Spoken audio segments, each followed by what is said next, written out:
क्या आप जानते हो कि इस धरती पर सबसे पहला इंसान कौन था? क्या सच में ही धरती पर जन्म लेने वाला कोई पहला इंसान था, या फिर ये कहानी हमारी सोच से भी ज्यादा रहस्यमय है? अगर मैं कहूँ कि हम सबकी शुरुआत अफ्रीका के एक गुमनाम धरती से हुई है, तो क्या आप यकीन करोगे?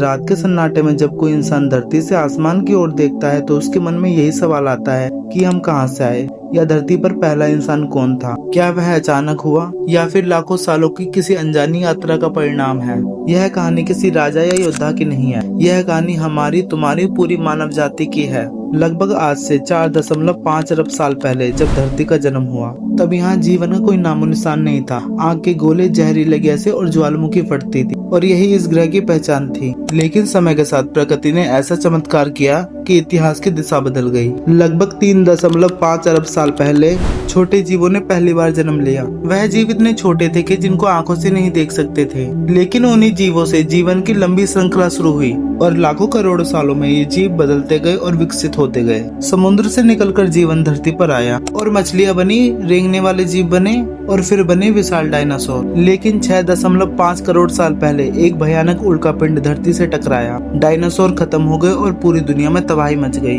पर उसी तबाही ने स्तनधारी जीवों के लिए एक नया रास्ता खोला। समय बीतता गया, छोटे छोटे स्तनधारी जीव जंगलों में रहने लगे। उन्हीं में से कुछ प्रजातियां ऐसी भी थी जो पेड़ों पर चढ़ जाती थी, और यही थे हमारे सबसे पुराने पूर्वज। लगभग 70 साल पहले अफ्रीका की धरती पर एक प्रजाति उभरी, साहेलांथ्रोपस। यह प्रजाति पूरी तरह इंसान नहीं थी, लेकिन बंदर भी नहीं थी, और वह 2 पैरों पर चलने की कोशिश करते थे। यही मानव विकास की शुरुआत थी। फिर आए ऑस्ट्रालोपिथेकस। यह छोटे कद के थे, लेकिन सीधा चल सकते थे।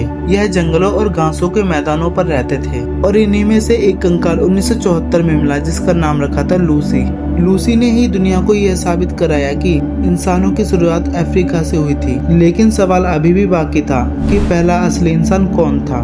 लगभग 25 लाख साल पहले एक नई प्रजाति सामने आई, होमो सेपियंस। इसका मतलब कि कुशल मानव। इसने पत्थर को पहली बार औजार की तरह इस्तेमाल किया। यह बदलाव छोटा नहीं था, यह सोचने की शुरुआत थी। इसके बाद आया होमो इरेक्टस। यह इंसान की तरह दिखाई देता था। यह आंख का उपयोग भी जानते थे, और यही अफ्रीका से बाहर निकलकर एशिया और यूरोप तक पहुंचे। यही पहली मानव प्रजाति थी जिसने दुनिया की यात्रा की। लेकिन आज का आधुनिक इंसान यानी कि होमो सेपियंस लगभग 3 लाख साल पहले अफ्रीका में प्रकट हुआ, और यही हमारे वास्तविक पूर्वज हैं। तो क्या होमो सेपियंस में से कोई पहला इंसान था जिसने पहली बार धरती पर कदम रखा? सच्चाई ये है कि पहला इंसान कोई नहीं था जिसने पहली बार धरती पर कदम रखा, क्योंकि विकास एक धीमी प्रक्रिया थी। हर पीढ़ी अपने माता पिता से थोड़ी अलग होती गई, और लाखों सालों में छोटे छोटे बदलाव जमा होते गए। फिर एक दिन वह प्रजाति बन गई जिसे आज हम इंसान कहते हैं। अगर आप पीछे जाकर समय में 3 लाख साल पहले खड़े हो जाओ, तो आपको कोई ऐसा इंसान नहीं मिलेगा जिसे देखकर आप कह सको कि ये धरती का पहला इंसान है।